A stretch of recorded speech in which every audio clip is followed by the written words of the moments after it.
Hi, welcome back to another video. So this is lesson 4 in which we are going to learn about functions in C++. Functions are an essential part of programming as they allow us to divide our code into smaller and manageable pieces. As a programmer, your aim is always to write such code that is efficient, clean, and clear. It is not a complex code. So later on, when you are going to upgrade something or you want to add something into your coding, so it should be easy, and also it is more optimizable way of writing a code. For example, you want to perform addition of certain values, and you have to write the add again and again and again the whole program, so it would be difficult. But instead of that, you may want to make a function. One function can be called multiple times and perform that same task multiple times without even writing the whole code. So this is just a simple example of addition. We will study, and you will see a lot of examples in the future video. So let's get started with the functions. The basic definition and general definition of functions are blocks of code that perform a specific task and can be called multiple times from different parts of the program. As I said earlier, you can call it multiple times and it will still perform you and give you the same kind of functionality and operation as you would have done it with copying the whole code again and again. A function has a name, return type, the data type of the value it returns, if any, a parameter list, and a function body where the code resides. Let's understand the syntax of function step by step. So what you have read here in the theory, let's see now. Now first part is declaring a function. As we are used to declare any integer values within our main function or anywhere else, this is how you have to declare a function as well. So how do you declare the function? This is the general syntax for declaring function. Now you may ask a question, what does return type means? Now in normal English, we say the word return by giving back something. So this is the same terminology here as well. Whenever you perform some certain functionality over some certain values, it may be able to return something. For example, if you perform addition, it will return the sum value. Now that value is the return type. Now that value is the return value, and the type of return data type is based on that value. For example, the addition of that sum is possibly going to be a float data type.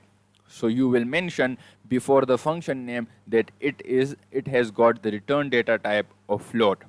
Now what are arguments or parameters? These are the values or the entities that has to be passed from main function or from anywhere else in the program. Now what do we mean by defining a function? In defining a function, we will insert the required code to perform that functionality. We will have a detailed look in our practical demonstration video. Now to perform that functionality and make use of that function, you will have to call that function, and it is called the calling function. Now there are two ways to call the function.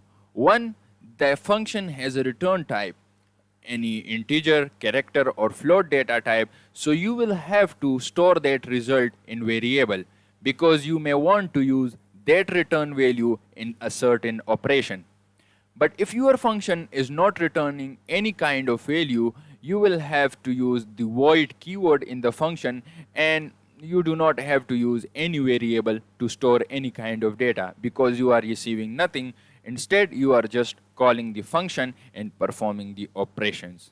Now let's have a look in the code blocks and understand functions practically. Let's go. Alright, we are here in the code blocks window. So let's start just the demonstration, just an analogy. We can say that cout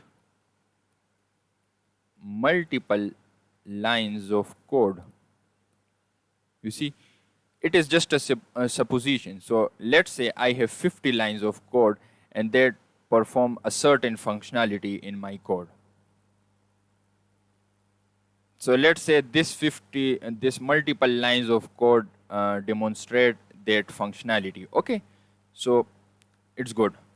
But what if I want to use these 50 lines of code and perform the same operation? So what do I have to do is to copy this line of code and then paste it. And then again copy this code and then paste it. And for n number of times, I will have to paste this code n times. So that will be equals to like, if I paste this 5 times, so it will be extra 250 lines of code in my main, which is not an efficient way because I'm performing the same functionality again and again, but just copying the code and pasting it and changing some values. What if there was a way to do the same functionality with just 50 lines of code and by calling the function? That is where the functions become useful. So let's design a function to demonstrate this same functionality. Let's have a look. So first of all, you have to see if there is some return type or not. So just printing a line do not have any kind of return type, so you will use void. So void means nothing. So if you are returning nothing, you will use void keyword. Now the function name, this is function name. Now arguments. If you have some kind of arguments passing from main to this function, you will mention it with their data types. But if you do not have any kind of arguments or parameters, you do not have to do something. So we don't have, because we are just printing some line of code. So this is declaring of function. You see, now it is clear for you. Now where to define a function? Now this is going to be definition of function.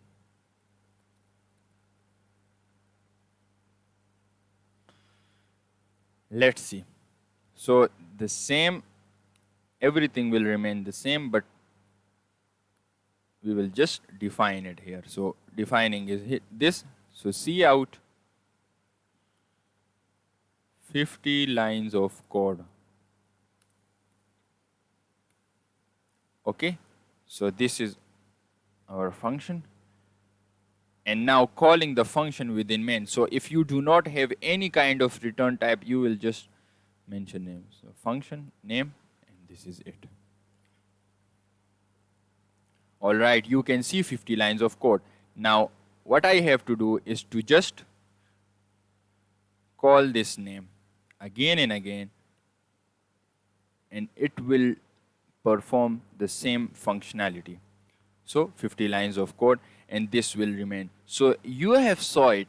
I've just demonstrated with simple example. If you have this much line of code and you want to perform the same functionality.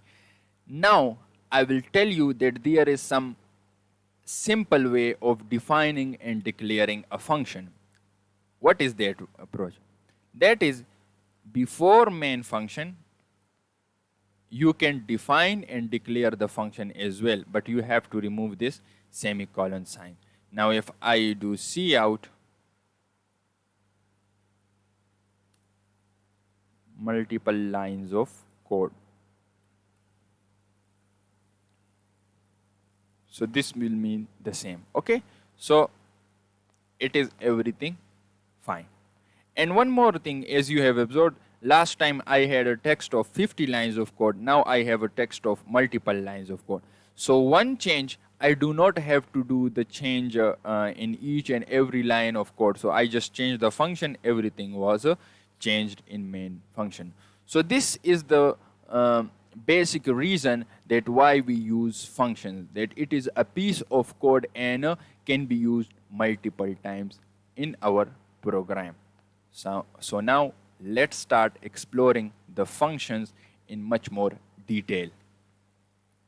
All right, so let's discuss function with a simple practical example. The example will be to add two values. For example, I have to design a function that will give me the sum of two values. So the sum of two values can be float because we may pass the values in float data type, or if it is integer, so there is no issue at all. So I'll name it add, and then I'll say, now I will receive two kind of parameters or multiple parameters. So let's say integer or maybe float num1 and float num2. Return, this is the keyword that is used to return your result. Now what I want to return is num1 plus num2, okay, and a semicolon. So our function has been created. Now let's go and type code in main function as well. So here we will say float num1 is equals to 10, while float num2 is equals to 23.45. Okay. Okay, so you may have a confusion that this is also num1 and this is also num2. Remember, the variable names within the function that is declared in function cannot be seen by the main function. So that means this is the scope of that variable.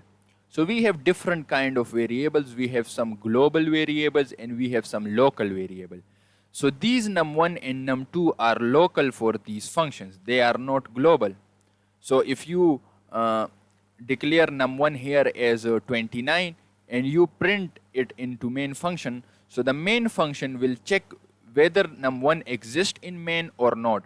So if it exists in main function, it will print. If it does not exist in main function, it won't print, because the scope of that variable is local to just add function. So just remember that any variable that is declared within the function is local variable for that function only. So it will not be seen by any other function. So you can you can have same names as well. So this num1 and num2 will not affect this num1 and num2. Both are different.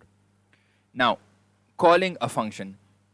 We discussed that if there is something that has to be received and the function will return it to main, we will use any return receiving variable. So I will say receiving.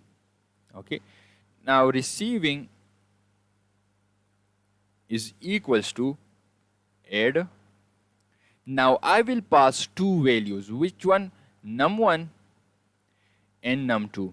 You see that I have only wrote the names of function, not their data type. So it is necessary to know that within main function, when you are calling the function, you do not have to write their data type. So wherever you want to call the function, you will not have to mention their data types. It already knows within the declaration and definition part. Now let's print the receiving. Let's see. You see that we have got the 33.45 function. So if I just change the values of num1 is equals to 20 and num2 is equals to 30, and still I say receiving is equals to add. Once again pass the num1 and num2. Okay. Now let's print the C out receiving again. So we have overwritten our previous values of num1 and num2. Now let's see the result. So we have 50 and 33.5 and our function is working totally fine. So this was the functionality of function as well. Now here is another thing. If I tell you that if you do not want to receive the data and just directly print out the result, what is the return data type? So you can use C out and add num1 and num2. So this will give the same result 50. Okay, so then you cannot use these, you have to store it in a separate variable if you want to perform any kind of operation. If you just want to print them, you can just use the function and no return receiving variable.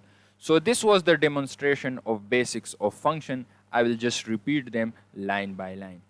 So this is the part where we declare and define the function both. This is the part where the return data type is mentioned based on the output that is generated by the function every time.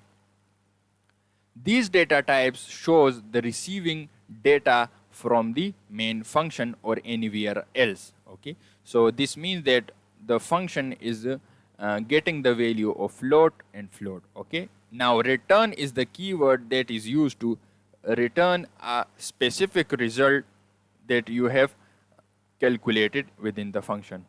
So the return keyword is used to return the specific result based on the operations performed within the function. Now within the main function or anywhere else, you can also call the function in another function as well. So main is also a function. So we have got two variables which are just used as parameters within the function, and then we use a variable to receive the result of function. So this was it for the basics of function. Now we will discuss them in detail in further more parts of this lesson. So until then, practice on this basics of function and try to understand this basic syntax of function. Okay, so basics are really important. If you do not get the basics of any topic, you will not get any kind of explanatory and in-depth topics of future. Okay, so do must practice these basic things. So I'll see you guys in the next part of this lesson.